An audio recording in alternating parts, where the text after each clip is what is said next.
This is such a big thing, right? Thank you. Come on, Jip. Good morning, Colin. Morning. Thank you very much for coming on the show. Hello and welcome to Qatar's first sports podcast, In the Game.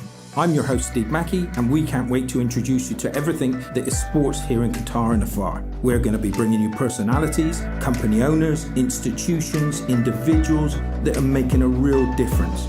So, with us, enjoy the journey.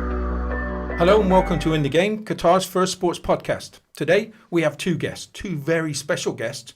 They're going to be taking part in a very, very crazy race. Well, it's not a race. I got to keep on remembering, it's not a race. It's not a race. Okay, so you're going to be running from one side of Qatar to the other side. Exactly. So please, can you introduce yourselves and tell us why you're both so crazy? My name is Islam. I'm one of the organization team of the Qatar East-West 90K Ultra Run. Basically, our event is, first of all, an ultra run is anything that you run more than a marathon. So marathon distance is 42K. Ultra run is anything longer than this. So our run is 90K. So it takes you from one side of the country, from Doha, Sheraton Park, all the way to the other side to Dukhan. Running like a double marathon and a little bit more. So a double marathon is 84, we're running 90. We've done the event 2 times before. It started back in 2017 when 2 of my friends and I were chatting about just like someone suggested, what if we run from one side of the country to the other? We thought it would be like crazy but cool.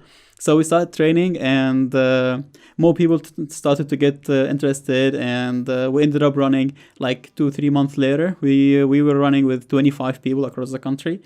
Around 6 of them did the whole distance.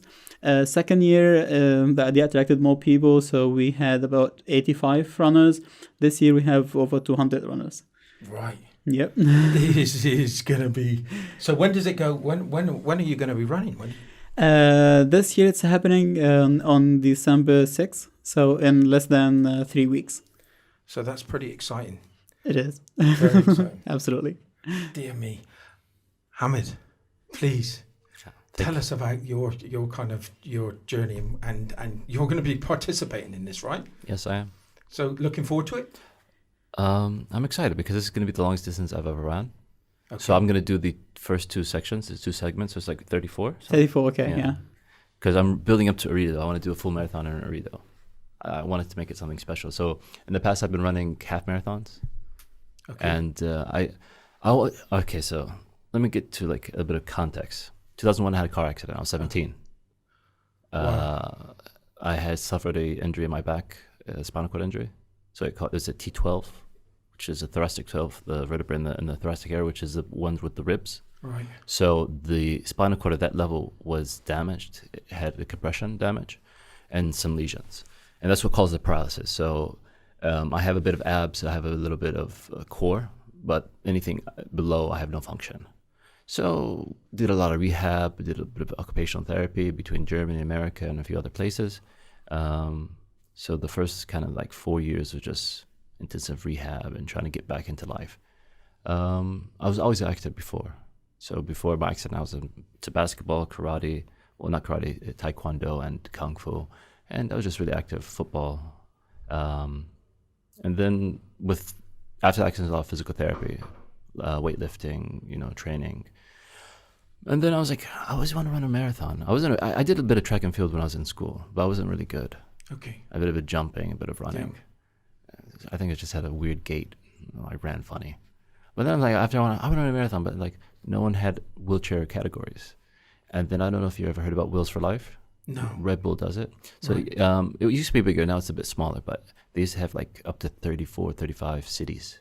And they would all run simultaneously. So Dubai, let's say it was in the one in the Middle East was in Dubai. So Dubai, let's say it's 5 o'clock, and India was like 7 o'clock. And then across the globe in different cities, it was different times, but you'd all start at the same time. So in Dubai, I think we started at 4 p.m. In the States, there were places it was 4 a.m. So it was quite an interesting race. And the race is not a set distance. It's not a fixed distance. It's a catcher car. So the catcher car goes after the race starts about 30 minutes at a slow pace. Slowly, there's an incline, like in the speed. So the car's going to catch you eventually.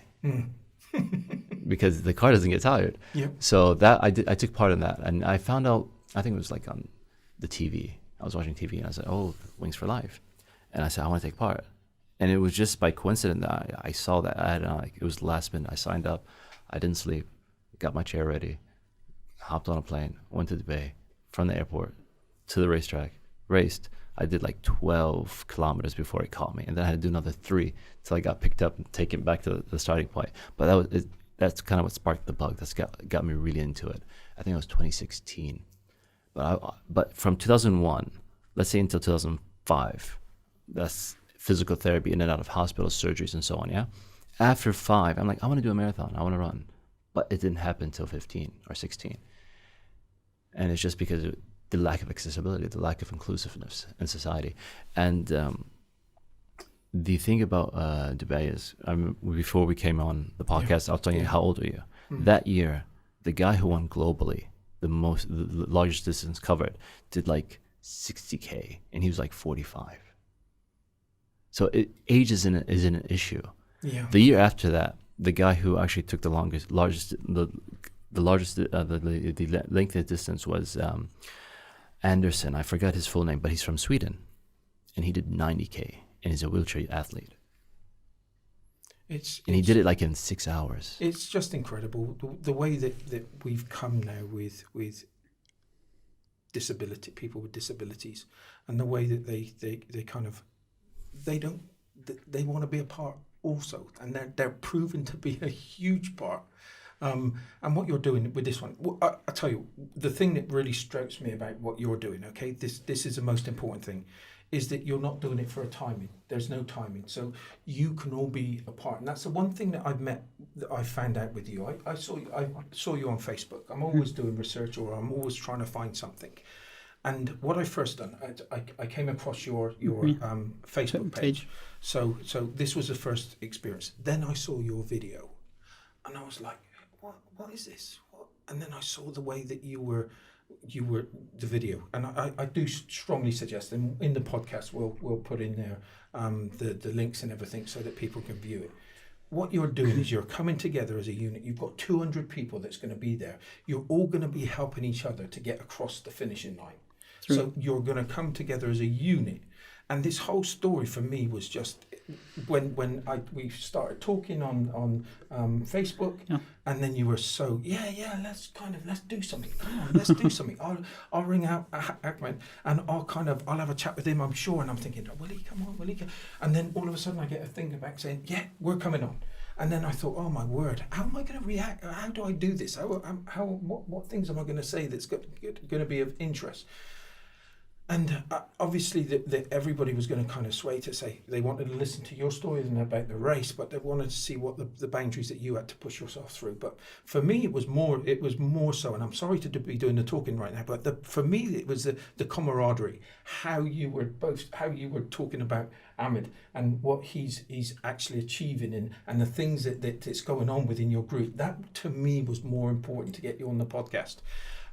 So I take my hat off to you. And in Qatar's the only place. You start with 25, and after 2 years, you've got over 200. That's another achievement. And to try and take this 90-kilometer race on, oh my word, it's like I take my hats to everybody. Now, the biggest thing that we've got is we've got listeners, okay? And this is the one thing, and you've touched on your things. How do you?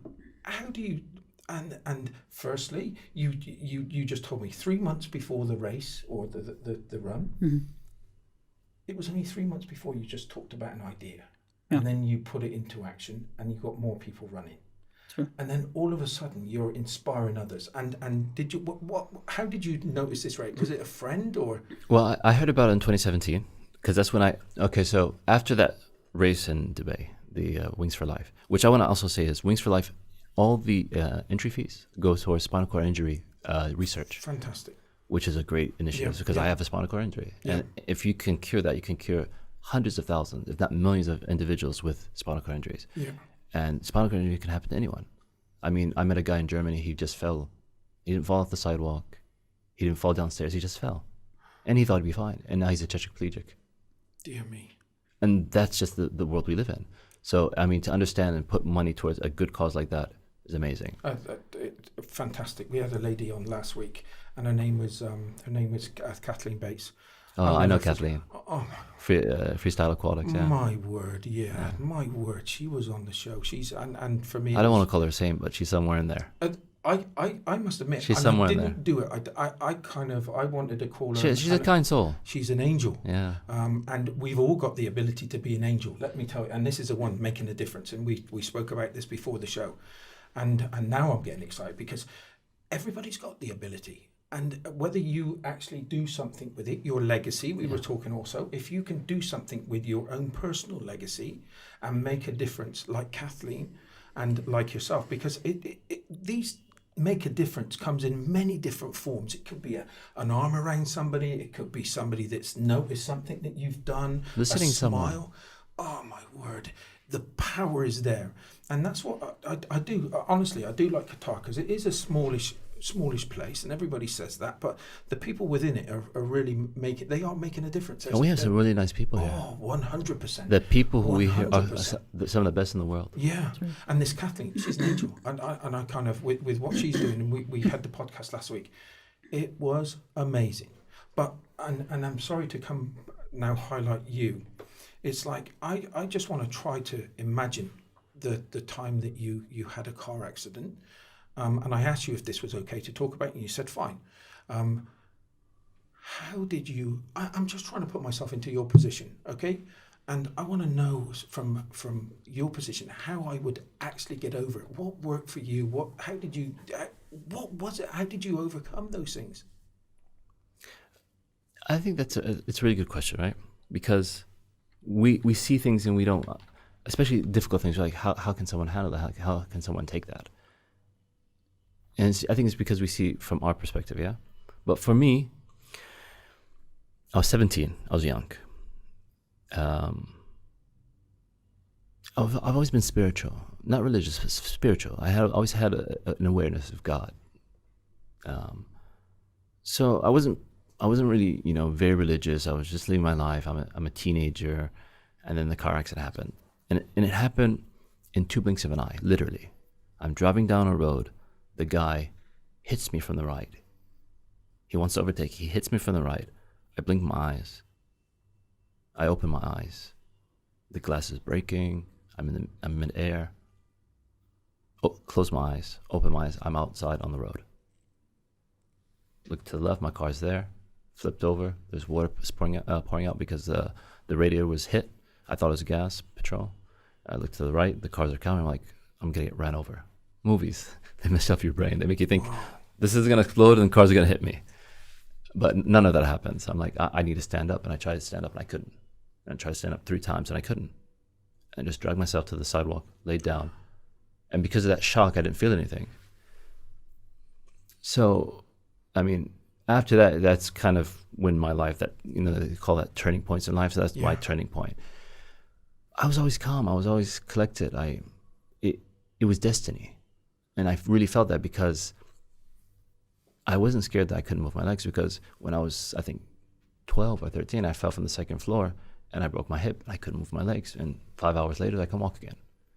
So it was always these small things that fit in together that kind of tell you, oh, this was predestined. This was something that's meant to be. And then in Islam, we have a belief, and I think it's also in Christianity, where God doesn't overburden a soul. لا يكلف الله نفسا إلا وسعها. And if you have that belief that anything I'm in, any condition, any situation I'm in is truly my capacity, then you're like, I got this. You may not like it. You may be moody, upset, down days, but you know that what you're in was within your capacity, within your limitations or abilities. So I never felt, oh, why me? From the very beginning of my accident, I never. And people are like, oh, I don't believe you. But from 2001 till today, I haven't cried once over my accident. I haven't cried once over being in a wheelchair. And the day so I never lost consciousness. I was in the hospital. They didn't tell me what I had. In Islam, part of Islam is just submission.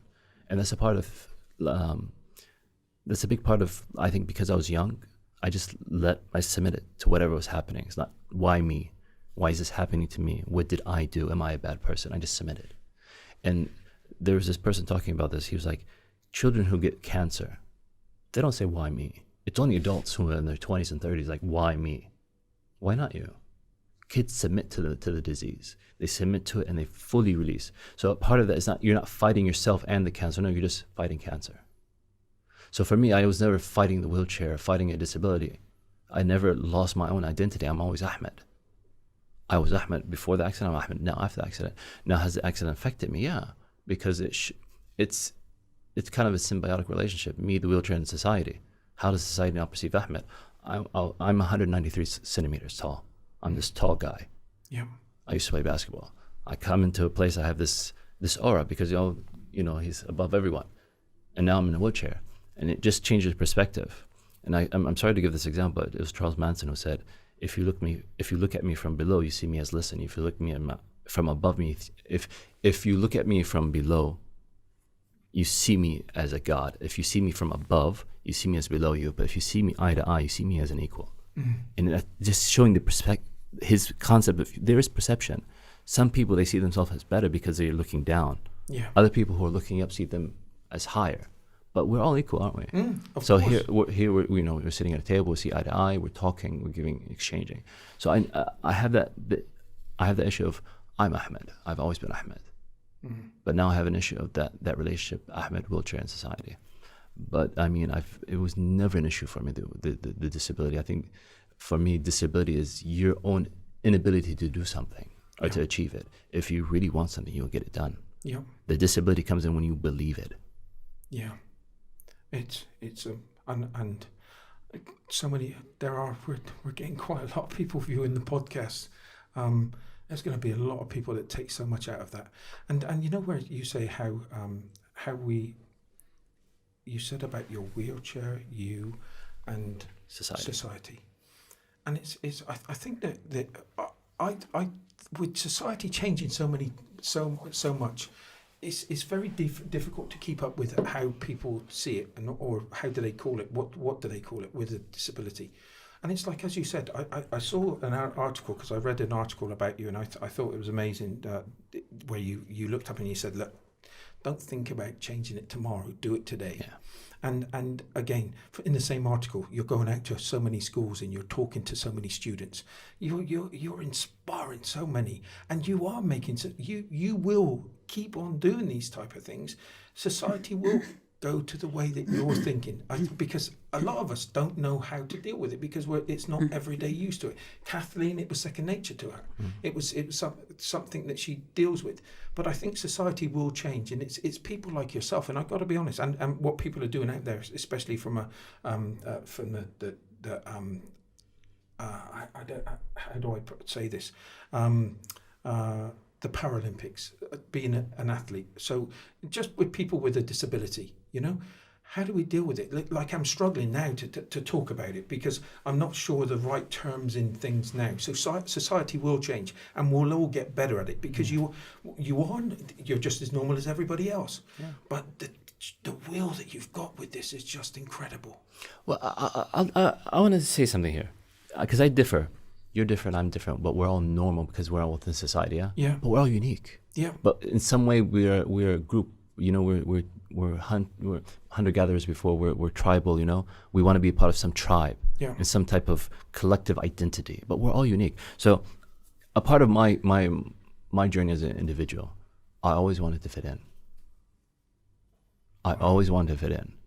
And I was always unique. I mean, one example is I was a very shy child, introverted. So I grew up with older brother, 1 year older, and then I went to school in the States. I was born in the States, and I went to school in the States. And my brother was my only friend back then, and I went to school, and I was bullied because I was different. And because I'm an Aries, I fought back. Yeah. So that's a part of my characters. I'm a fighter. That's why the disability didn't matter to me. That's why when people are rude or mean, I come back with that same, you push with force, I push with force. You come with kindness, I try to be better than you in kindness. And that's kind of my personality. And a part of it is that stubbornness. So the wheelchair was never an issue for me.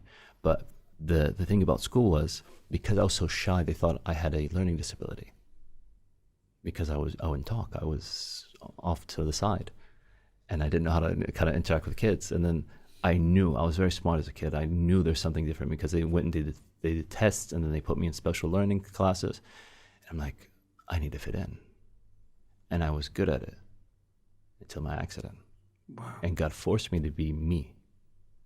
So we need to be collective. We need to come together and agree on something, yeah, and live in this kind of social fabric. But we're all unique. We're all individuals. And I think it's not about knowing the correct terms, knowing what to say, being politically correct. It's about asking. Yeah. So tell me about yourself. It's not about, we're people living in filters, all right? We put filters on everything, yeah? Or we put people in boxes. It's about, who are you? Let me see and observe. Islam is a talented guy. He's a smart guy. Islam is a motivated guy. I'm not putting him in a box. I'm just noticing what he is. Yeah. Oh, but also Islam is kind of, he's not a really good swimmer or whatever, you know? You're self-taught. Let's not bring that up. But it's noticing people and not trying to fit them in a box. Oh dear. And again, this is going to be a fantastic one because of the things that you're obviously saying and doing. Yeah. Amazing. I think we've been all well trained to put people in boxes. Like whenever you see someone, and we do it even automatically. Categorize people. We put this guy as in Westerner, Eastern, black, white, whatever. Like we didn't spend enough time trying to look to a person as who really. Who people really are and what they have inside, not outside. So I think this is something that we need to put some conscious effort into it to make it happen, because we've been taught otherwise. I you know what, you're saying this. When I first came to Qatar 10 years ago, I remember there was a valuable lesson I learned very quickly, and that was everybody. I didn't learn it quickly. I thought that Qataris were a little arrogant. That's what my first impression was. And then it was only when I just remembered, something put this seed into my mind to say, hey, listen, when you got married and you married your wife, everybody thought that she was arrogant because she didn't speak a lot or she was shy. And then for me, that it was like the light bulb would go on. I say, you know something? What I'm going to do is I'm just going to offer my hand of friendship. That's all I'm going to do right now, and smile. And for me, it was immense. It just, all of a sudden, my life in Qatar changed. And all of a sudden you saw because everybody's just a little shy, right? We've all got our ways about us. But for me in Qatar, that was unbelievable. That changed my life here. And I suppose that's why I'm here still today. And I do call it my second home. I really do. And you've got to make an effort. And it's like you're saying, make an effort. Just exactly. Perspective, change perspective. Like if you see something, try to really put some effort into trying to figure out what this really about. Not just your initial idea, because your initial idea doesn't have to always be right. Because we're all everybody is living in their own little world, and it doesn't necessarily allow you to get in touch with people enough to figure out what so I see you today, we chat for an hour, but that doesn't mean I really know who you are, right? Yeah. So if I just take my idea about you from seeing you, meeting you once, or seeing you online or whatever, I will never really get to know who you really are, and this is this makes my whole way, it affects my world. It wouldn't affect you, it will affect me and the way I'm living my life, right? So I think trying to figure out who the person really are, who they are inside is more important. Oh, 100%. Now, what I do want to say at this stage, and it's really, really important that we say this, let's because I don't think we've said the name of your group yet. Yeah. Okay. What's the name of your running group? My running group is called Qatar Ultra Runners. Yeah. Okay. Yeah, it started back with the event. So. And you're on Facebook. You're on what? Instagram. We are on Facebook as Qatar Ultra Runners. We're on Instagram the same name, Qatar Ultra Runner. Yeah. Look, I'm not a particular runner, but just listening to you guys, I want to be part of it, even if it's just by that community that you've got, and that sounds very special. I think that's huge, right? It is special. Just one thing that came to my mind while you were talking is in the beginning when you started this, one of the things that we wanted to achieve was you're Steve, you can maybe like go to the gym, do some workouts, go outside, run maybe for 10 minutes, 15 minutes, but you don't know that there are people out there who are running 100k or 200ks, right? So this reality doesn't come to you natural, like you don't meet these people on the street, right? What we try to do is we try to bring these people who do full marathons, ultra marathons, and put them side by side with the people who do 5k and 10k, so these people can see what they can actually achieve if they train more, because you don't know that something exists if you don't hear about it, right? I didn't know that actually, like before doing this, I didn't know that there are people who run 250ks, right? And once I started doing this, I started organizing the event, I started to meet people. You've mentioned Hisham Mubarak. I was gonna shout out for him. He's gonna be doing the race soon, right? Exactly. Like his race is like a week before our race, which is it's amazing. I've been a friend with Hisham for like over 2 years now, and I've seen him achieving incredible. Absolutely. Yeah. So Hisham, for example, is one of the people that we actually had him last year talking to our runners and giving them some of his experience and all of that. So this is one important thing that we really wanted to work on, is to bring like the ultra runners, ultra athletes side by side with the like, let's say, casual runners who go out like in the weekends around 5 and 10Ks. And we have seen people changing, like over the last 3 years. We have seen people coming from 5K to 90K. So it's really like getting people together is what matters the most. The great thing about is having you on the show today is that it's all to do with the mind, right? Yeah. You've got to get your mindset right. Absolutely. I've talked to Hisham, and I do a big shout out that if he's doing a fantastic job this Absolutely. This week I guess it's the next weekend. I guess so. Yeah.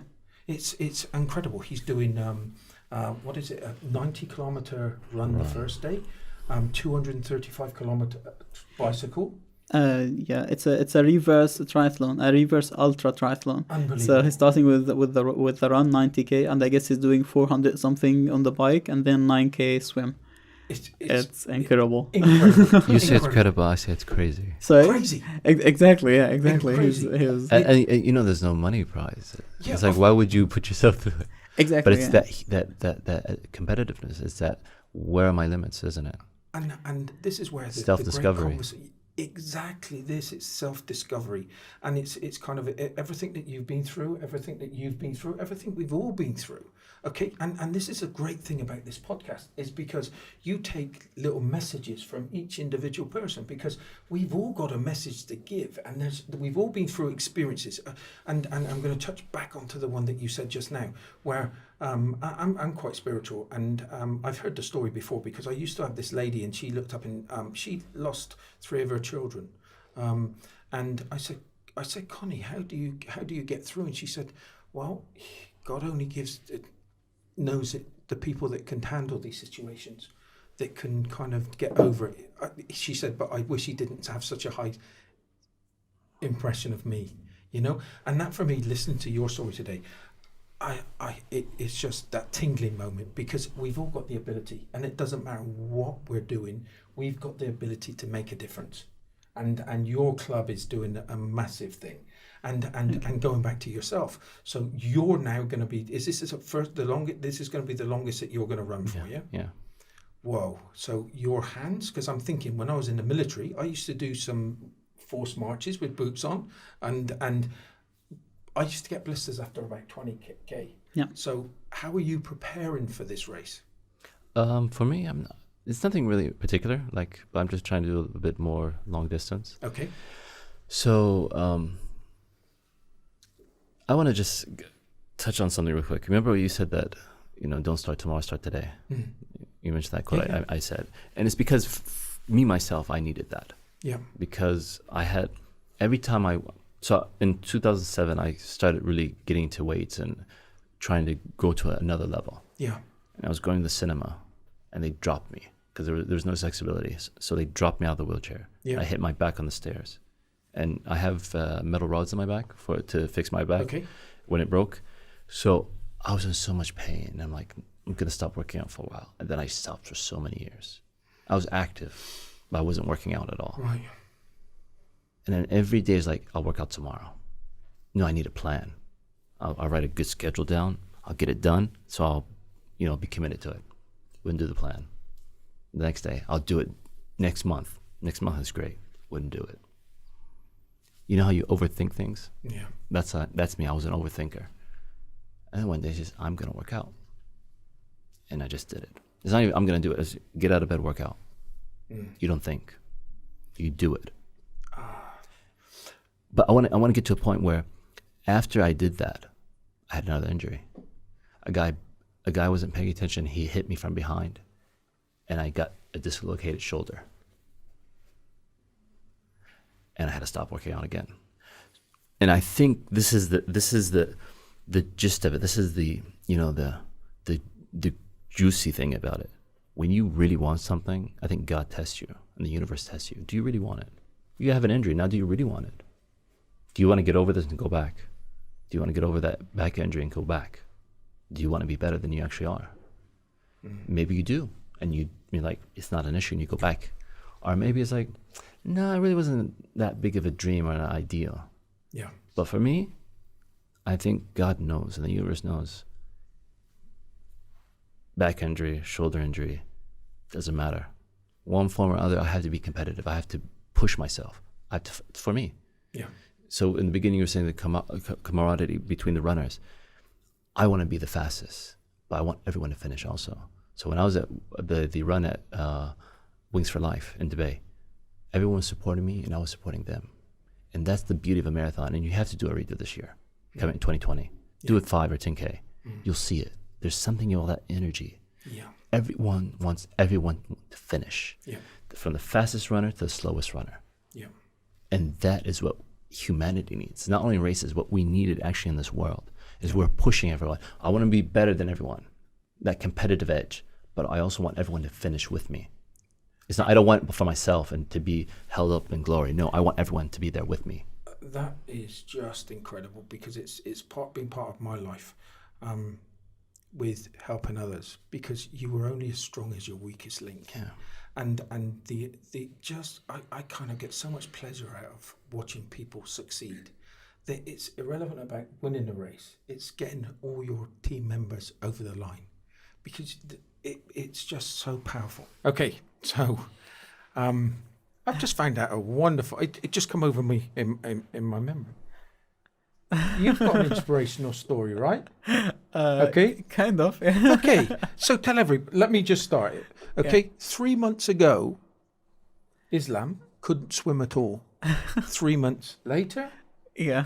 he's doing a triathlon. How crazy is that?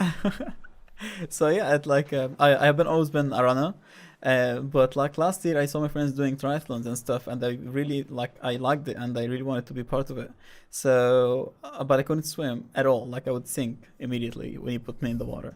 So I started 3-4 months ago. My first swimming lesson. You've just seen the video. And with the help of my friends, and I didn't have an actual swimming lessons, but my friend who's a very good swimmer, she would come with me once to the pool and show me some techniques and stuff, and I would go practice them 3, 4, 5 times and go back to her. And 2 weeks ago I signed up for my first triathlon, Qatar triathlon, the weekend before the last one. And the swimming distance was 750 meters. And Whoa! Open water, not in a pool. Open water, yeah. Dear And- me. You go from an individual who would sink in a pool to an individual who learned to swim by himself with a little assistance, to an individual who had the confidence to swim in open water 750 meters only roughly 90 days before he can do any of that. Yeah. So it shows you that huge capacity people have that they don't know what's in them. Yeah, and what a wonderful story to come to close to the end with, because that's everything we've been talking about today. It's like, how do you push your body? And it's coming back to your thing. If you want to do it now. Do it now. Yes, Get it sorted. exactly. As I said before, it's all in your mind. It's not in your body, because your body is programmed to listen to your mind. So whatever your mind says your body's gonna do it. Like I always tell the guys the runners who are attempting the 90K, like. There is no sometimes like some people do crazy distances like the 200 kilometers, the 300 kilometers races.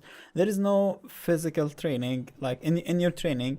For example, if you're training for a marathon, you would go for like at the end of your training you would go for like 30K runs, 25K runs, but you wouldn't do a full marathon in your training, right? Yeah. And the same thing goes if you're doing a 300K race. You would not go and do 300K run to train for this race, right? Yeah. It's just like doing the work that you need to do. Maybe running for time, maybe 5 hours, 6 hours, 7 hours, straight in preparation for this race. But there is no physical training that's gonna take you to this point. It's at some point the physical part stops, and then the mindset kicks in. So when your body's tired and like your body's begging you to stop. You need to have the mental strength to keep going against all the odds. So it's all in the mindset. And also, like for me, to be an absolute beginner again, because I'm a fitness coach and I've been always a runner and all of that. So the gym is my place. I do whatever I want in the gym. I'm a good guy at the gym, right? At that point. But when I go to the swimming pool, everybody's better than me. The kids around me are like, So to have this like courage again to be an absolute beginner and to go through like all the the hardship that you go through in the beginning, this is what really needs some strength in. And again, everyone, we've all got our issues, we've all got our problems. It's whether you can pick yourself back up and move on. I have to thank you both so much for coming into the show today. You've had a real treat today. I got to thank you. I've got to thank you. Thank you for the opportunity. And please, the name of the group again, the Facebook page. Qatar Ultra Runners. Please, you've got no excuses. These are the two of the nicest guys that you're going to ever want to meet. Come on, they can help you deal with whatever you're facing and push you forward. Look at their stories, okay? Thank you so much for coming on the show. It's been a joy. Thank you. Everybody, thanks for listening this time. Until next, bye-bye for now.